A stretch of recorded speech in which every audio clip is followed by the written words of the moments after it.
The North Sea shows no mercy. We see its gray, furious waters stretching as far as the eye can reach. A horizon without end that, for the peoples who inhabited the coasts of England in the 8th century, represented not merely distance, but danger. The wind howls over the cliffs. The waves crash against black rocks with the violence of something alive and hungry. And then, emerging from the mist like shadows under sail, the first ships appear. It was the year 793 AD, at the monastery of Lindisfarne, a sacred island off the northeast coast of England. Benedictine monks were observing their morning prayers when the impossible happened. Men of the sea, tall and broad-shouldered, wearing iron helmets and carrying shields painted red and black, came ashore with the precision of men who had planned every move. What followed lasted less than an hour, but its echoes would reverberate for 2.5 centuries. Subscribe to the channel and hit the bell so you never miss an episode. Stories like this one deserve to be told all the way through. The Vikings had arrived. The Old Norse word vikingur did not name a people. It named an act to set out on a sea voyage. They were Scandinavians, Norwegians, Danes, and Swedes, bound together not by a nation, but by a maritime culture without equal in the medieval world. Their ships, the drakars, were masterworks of engineering, built from steam-bent oak, with keels so flexible they bent with the waves rather than breaking against them, capable of crossing the open Atlantic and, at the same time, navigating rivers barely a meter deep. They were at once the battle tank and the highway of the medieval world. The camera moves slowly across the reconstruction of a drakar underway. The prow, carved in the shape of a serpent, cuts through the waves. 30 oarsmen pull in perfect silence. There is no war cry, only the rhythm of the sea and the cold purpose of men who know exactly what they have come to do. On the other side of that sea, the Anglo-Saxons had built something remarkable. Descended from Germanic tribes, Angles, Saxons, and Jutes, who had themselves invaded Britain in the 5th and 6th centuries, they had raised stable kingdoms: Northumbria in the north, Mercia in the Midlands, Wessex in the south, East Anglia in the east. They had towns, markets, churches, illuminated manuscripts decorated with gold and lapis lazuli imported from Afghanistan.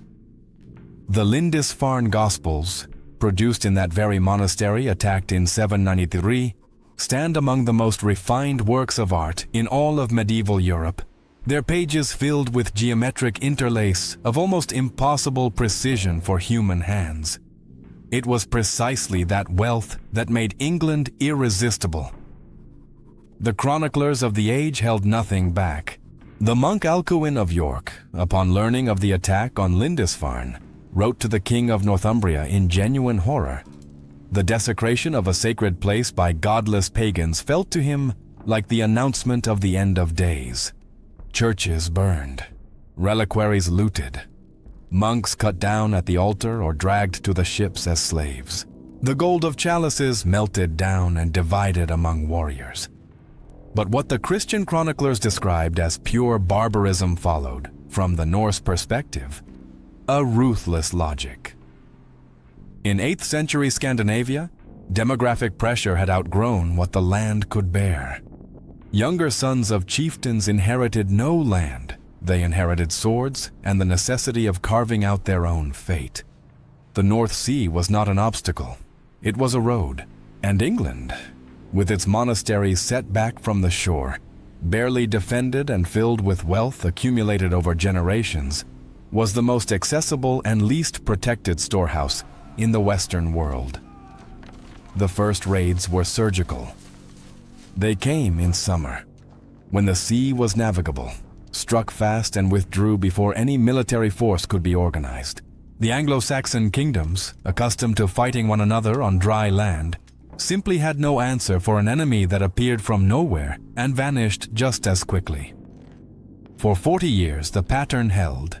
Lindisfarne in 793, Jarrow in 794, Iona in Scotland in 795, each raid bolder than the last.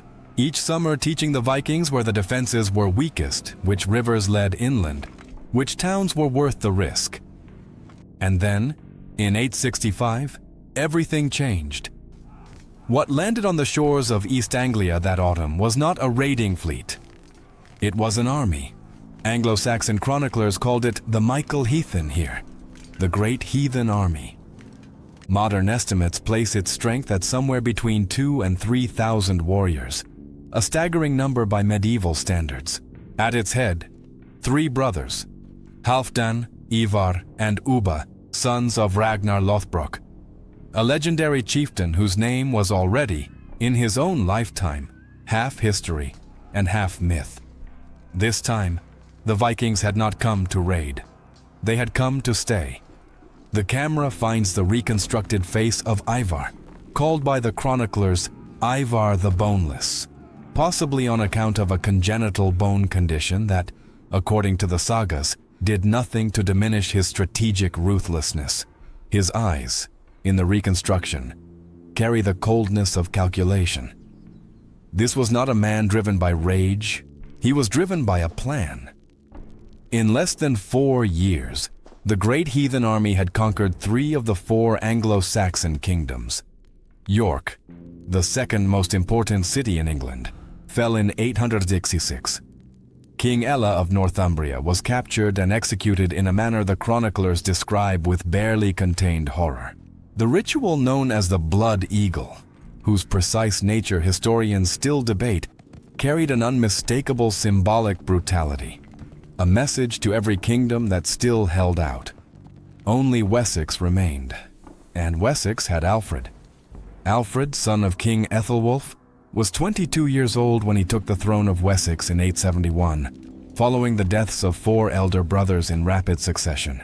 He was learned, he had studied Latin in Rome during a childhood pilgrimage, and deeply devout, but also a pragmatic military mind of rare ability. His early years on the throne were a string of defeats and retreats that would have broken any other king. In January 878, the Vikings struck Chippenham over Christmas itself, when the guard was down and the kingdom was celebrating. Alfred fled into the marshes of Somerset with a handful of warriors, a labyrinth of islands and reed beds known as the Somerset Levels, where a small force could survive and regroup. The legends that grew from those months in the wetland hills, including the famous story of Alfred burning a peasant woman's cakes while lost in thought over his plans for reconquest, reveal just how deeply that period of raw human vulnerability branded itself into the collective memory of a people. From the island of Athelney, Alfred sent secret messengers across all of Wessex. In May 878, the Ferdmen, the kingdom's free-fighting men, answered the call. On the plains of Edington, the 2 armies met. The Battle of Edington lasted for hours. We have no detailed account of the tactical movements, only the outcome. A Viking defeat so complete that Guthrum, the Norse commander, withdrew to his stronghold at Chippenham and held out under siege for a fortnight before asking for terms. What Alfred demanded was not the destruction of his enemy.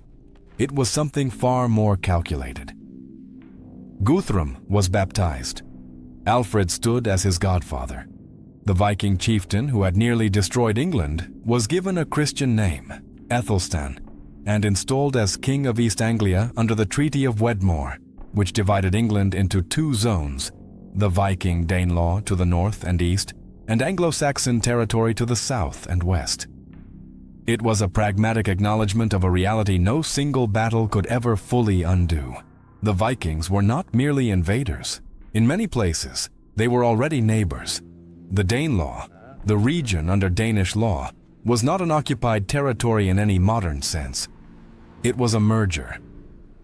Cities like York, which the Vikings called Jorvik, became trading centers where Scandinavian craftsmen worked alongside Anglo-Saxon ones, where Norse names and English names appeared on the same bills of sale, where the everyday language blended words from 2 traditions. Archaeological excavations in York during the 1970s and 1980s uncovered a 10th century city of extraordinary vitality. wooden streets, craft workshops, remnants of textiles imported from the Middle East, animal bones pointing to a varied and prosperous diet. The so-called barbarians had built a city. Language tells the story better than any chronicle. Hundreds of words in modern English trace directly back to Old Norse. Sky, window, knife, husband, egg, ugly, wrong, die, take, call, want, get. The very grammatical structure of English, simpler than German or Latin, stripped of their complex case systems, owes part of that simplification to the intense contact between Old English and Old Norse speakers. Languages similar enough to communicate across, yet different enough that both sides simplified instinctively to be understood. The most widely spoken language on the planet in the 21st century carries, in every sentence, the echo of that violent and fertile encounter 1,000 years ago. Like this video if you've made it this far. It genuinely helps the channel keep making content like this. The 10th century was one of gradual reconquest. Alfred's sons and grandsons, Edward the Elder, Ethelstan, Edgar, clawed back the Danelaw step by step, not through force of arms alone, but through cultural absorption. The Vikings of the Danelaw, exposed over generations to Christianity and Anglo-Saxon culture, became gradually indistinguishable from their neighbors.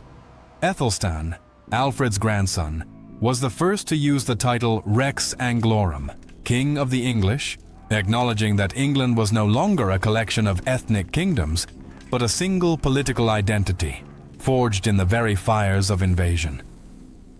But the story was not finished. In 991, a new Danish fleet defeated an English army at the Battle of Maldon, immortalized in an epic poem that survives to this day. And King Ethelred, whom history would brand the Unready, responded with a solution that revealed just how far cultural blending had progressed. He paid. The Danegeld, literally Danish gold, was the name given to the regular tribute England began paying to keep the Vikings at bay.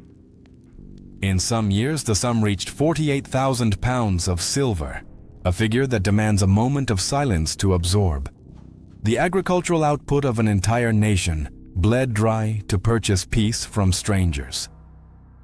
It did not work. In 1013, the Danish king Sweyn Forkbeard conquered all of England. In 1016, his son Canute became king of an entity without precedent, the North Sea Empire, encompassing England, Denmark, and Norway simultaneously. Canute ruled England for 20 years with a competence that astonished his Anglo-Saxon subjects. He upheld English law, honored the church, married the widow of Ethelred, and governed not as a conqueror but as an English king, who also happened to be Danish. The distinction had become in many respects beside the point. The final chapter came in 1066, but not in the way most people imagine. Harald Hardrada, king of Norway, invaded northern England in September of that year, pressing his claim to the English throne. King Harold Godwinson, himself descended from families that were partly Scandinavian, marched north at a speed that stunned contemporaries and destroyed the Norwegian army at the Battle of Stamford Bridge. Harald Hardrada died with an arrow in his throat.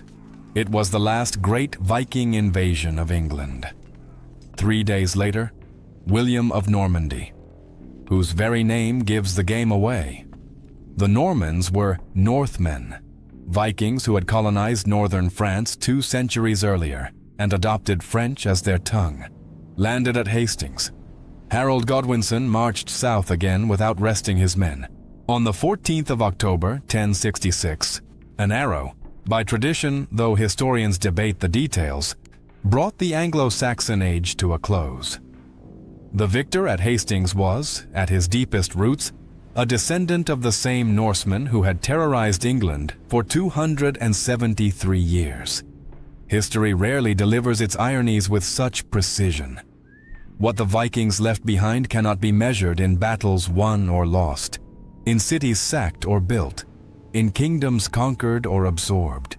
They left a way of seeing the sea as possibility rather than boundary. They left a genetic imprint that DNA analysis of medieval English cemeteries confirms is present in significant proportions among the populations of former Danelaw regions to this day. They left place names. Any English town ending in by, Grimsby, Derby, Whitby, Thorpe, or Thwaite is a Norse signature carved into the very geography of the island. Above all, they left proof that civilizations are not destroyed by contact with a different. They are transformed by it. The camera rises slowly over the Northumberland coastline. The North Sea is there, gray and eternal, indifferent to the human stories its waters have witnessed. The ruins of Lindisfarne Priory stand against the evening sky, stones that have outlasted everything. The wind still howls, the waves still break, and somewhere in that unchanging landscape lies the memory of two peoples who met in violence, and with time became one. This narrative combines documented historical events with dramatized elements for storytelling purposes. Names, dialogue, and scene reconstructions have been fictionalized on the basis of period records. All visual reconstructions described in this script were conceived for generation by artificial intelligence.